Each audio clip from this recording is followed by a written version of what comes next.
Honorable Mr. President, Excellencies, ladies and gentlemen, dear participants. It is a great pleasure to welcome you to this high-level event organized by Armenia as the host and the president of the upcoming Biodiversity COP17, and France as the host and co-president of the third UN Ocean Conference in the beautiful city of Nice. This is one of many occasions when Armenia and France are joining their forces to ensure that the global environmental agenda remains at the forefront of our international efforts, and we jointly advance the objective of addressing such challenges as climate change, biodiversity loss, pollution, and other issues which have brought the current generation to the verge of a planetary crisis. Armenia, with the trust of the international community and with the support of its partners, is putting its best efforts for holding a very successful and result-oriented COP17 next year, which we hope will help reverse the tide of biodiversity loss and ensure a more sustainable, greener, and nature-friendly path of development. What we need is revisited comprehension that environmental challenges are not isolated phenomena. They affect all of us, whether up in the mountains or deep in the seas. And we need to reconsider our attitude towards nature itself and renew our commitment to environmental action.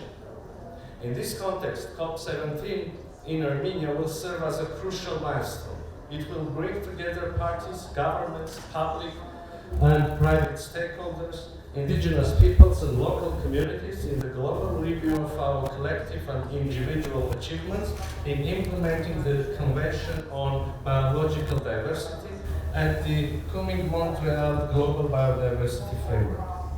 I'm using here the word achievements, but we all understand that apart from achievements, this review is going to help us assess and identify the gaps, shortcomings and needs, as well as do our best to devise the most efficient and comprehensive solutions that could help us remain on track and in achieving our biodiversity commitments while ensuring the attainment of sustainable development goals.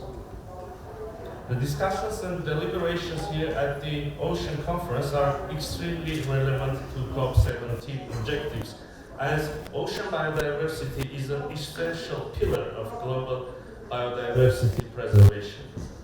We're glad that such undertakings as negotiations over a legally binding instrument against plastic pollution, or the most recent breakthrough of adopting the agreement on marine biological diversity of areas beyond national jurisdiction, the BBNG, are boosting the global efforts in that regard.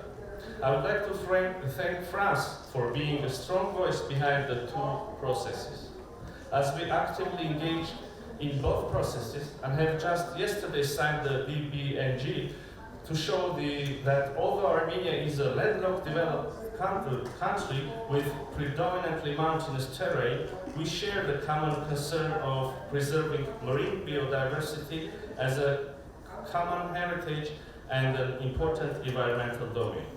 We also believe that the protection and preservation of marine ecosystems are closely linked to what we are doing inland and in the mountains, because in many ways they impact marine ecosystems.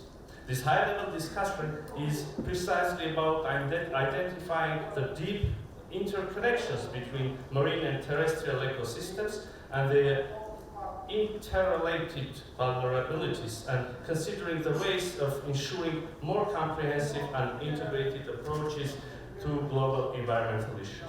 So I look forward to hearing and learning from the high-level panelists about their valuable thoughts and recommendations on these matters, with the hope that this will contribute to leveraging the outcomes of this discussion in support to Biodiversity COP17 in Armenia next year. Thank you for your attention, and I wish all of us fruitful deliberations.